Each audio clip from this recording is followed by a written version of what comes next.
What's up guys, David here from PhoneBuff, and in this video we're going to be doing a speed test with arguably the two fastest phones in the world right now in the Apple iPhone 5s on your left and the Google Nexus 5 on your right. Now, I'm not going to be doing your typical run-of-the-mill speed test here because honestly, doing the boot up, app speed, and browser tests each one by one won't really make more than a split-second difference in most cases. So instead, we're going to be switching it up a little and run each phone as fast as we possibly can through a virtual obstacle course consisting of a boot up test and 12 different apps, and hopefully at the end, all those split-second differences will add up to a definitive winner.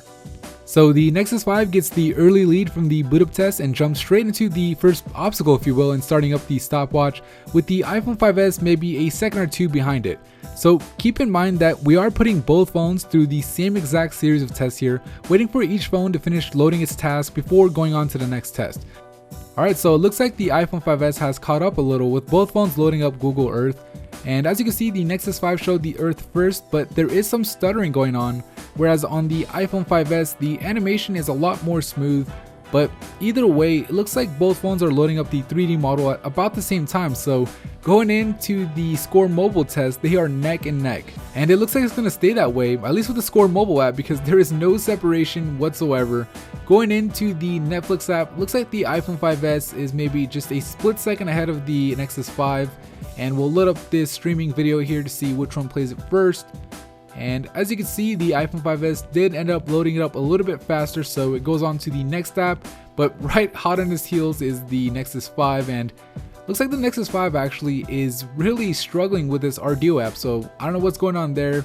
Maybe it needs some optimization from the developer, but either way, it is falling behind with the iPhone 5s already on the browser test, already loading the mobile Verge site and onto the full Verge site, whereas the Nexus 5 is just now getting started with the browser test, and the iPhone 5s pulling ahead going on to the social media portion of this test, where it's actually struggling with the Facebook app a little. So we'll have to see if the Nexus 5 could make a comeback similar to what the iPhone 5s did earlier in the video.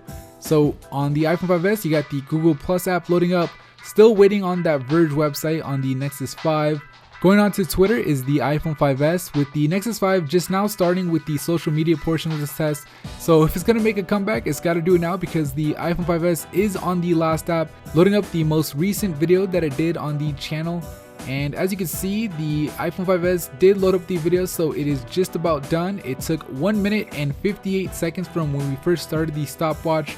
And as you can see, the Nexus 5 is still in the YouTube app, trying to load up that last video that I uploaded, and there you go. It finished loading up the video, and for some reason, the stopwatch stopped working when I opened it up. But for those of you who want to know, don't worry, I got your back. It finished in 2 minutes and 15 seconds. Alright guys, that's pretty much it for me in this speed test. Like I said in the beginning, you honestly won't notice the difference between the two phones in terms of speed unless you compare them side by side like this, and there are much bigger differences to consider when deciding on your next phone, but these type of videos are still fun to do, so if you liked it, please give it a thumbs up and subscribe to the channel for more iPhone 5s and Nexus 5 coverage just like this. Thank you for watching.